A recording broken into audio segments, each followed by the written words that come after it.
Collaboration is essential to helping trafficking victims.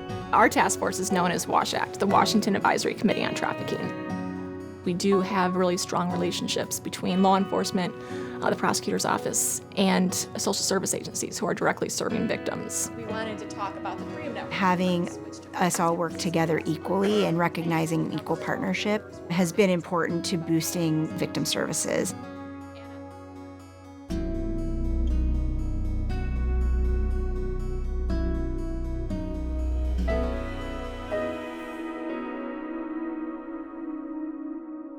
For many years, law enforcement and social service agencies sometimes were the very best, kind of a bit wary of each other. When you work in partnership, you're willing to kind of break through some of those natural barriers, and that has really been essential for us with reaching out to the victim to building the great cases that we've been able to do. Having law enforcement partners who say, we can't do our work without service providers really does show the rest of the community that we work with that we're equally respected. They're a tremendous resource for us. For me, 35 years in law enforcement, the key to any success is relationship building. I've met some of our collaborative individuals on a one-on-one basis. You can't move forward unless you know the problems that your partners experience. What are some of the pitfalls, the road bumps? So establishing those individual relationships are very important.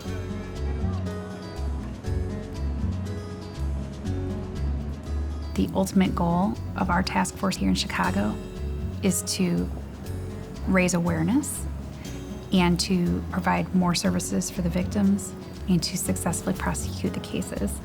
One of the necessary goals along the way is to be able to provide appropriate services for the victims. It's all about planning to serve. Really having a good response from our law enforcement partners. Looking at your challenges, looking at your area of expertise, and working together.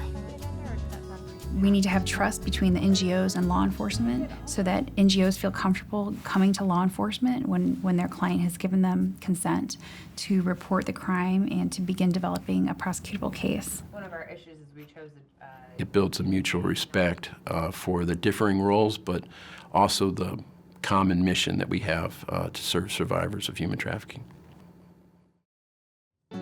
I experienced labor trafficking. We were really scared. We were uncertain what's going to happen. The first day that we arrived in Biloxi, we didn't have money to buy food. And then we met social worker and agents from ICE, started interviewing us, asking questions about the case and all those things that we went through. But our case, it was already open in Kansas, and they started helping us because we provide enough information on what they did to us. They went to jail for years and years. Collaborations across state and across the U.S. and actually beyond that are really important because we can learn what's worked in other states or other areas or territories, what hasn't. We can learn from certain experts in certain fields so as not to duplicate efforts that maybe weren't really effective and maybe try new and innovative ideas. You really want to have a close working relationship between your prosecutors and your investigators. And by the same token, because our targets are by definition multi-jurisdictional, if we don't have a close working relationship with our federal partners, we're only going to see a piece of the puzzle.